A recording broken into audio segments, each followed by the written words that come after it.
Bonjour tout le monde, aujourd'hui une nouvelle vidéo avec Emmanuel, notre spécialiste en insertion professionnelle. Aujourd'hui nous allons vous parler de cette technique, comment être acteur et actrice de son entretien d'embauche. Emma, on t'écoute. On sera acteur ou actrice si on a préparé le plus possible son entretien, si on s'est renseigné sur internet, si presque on a mené son enquête métier, on a posé aussi des questions à droite à gauche autour de soi, on a pu prendre des notes et on arrive en entretien avec cette feuille, ce stylo, ces questions à poser, toutes les connaissances qu'on a pu, toutes les informations qu'on a pu glaner. Exact. Et puis donc on se retrouve forcément plus facilement dans l'échange avec la recruteuse ou le recruteur. Et donc on arrive à créer ce rapport d'égalité.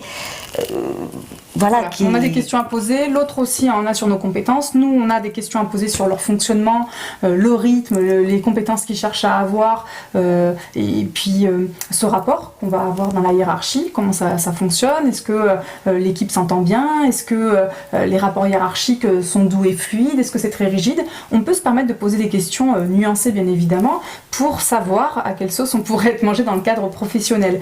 Par ailleurs, ces questions, comme tu le disais, on les a préparées en amont, donc elles vont permettre de dynamiser aussi l'entretien professionnel, de relancer ce lead, comme tu disais, hein, cette capacité à prendre un petit peu, pas le dessus, mais rester acteur, actrice de son entretien et d'être complètement dans ce rapport d'égalité. Ça nous aide aussi à surmonter la peur. Exact, d'être acteur comme voilà, ça, de pouvoir engageant. Surmonter ça et ne pas oublier que la personne en face a aussi ses propres peurs, puisque recruter, c'est un enjeu, c'est passer du temps à vous former, à vous expliquer les choses.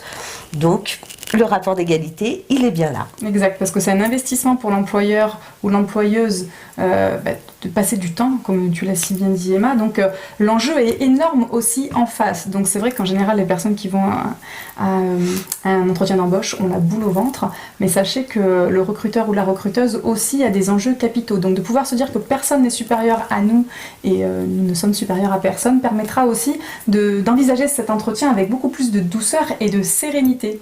On vous remercie de nous avoir écoutés et on vous dit à très vite. À bientôt. À bientôt.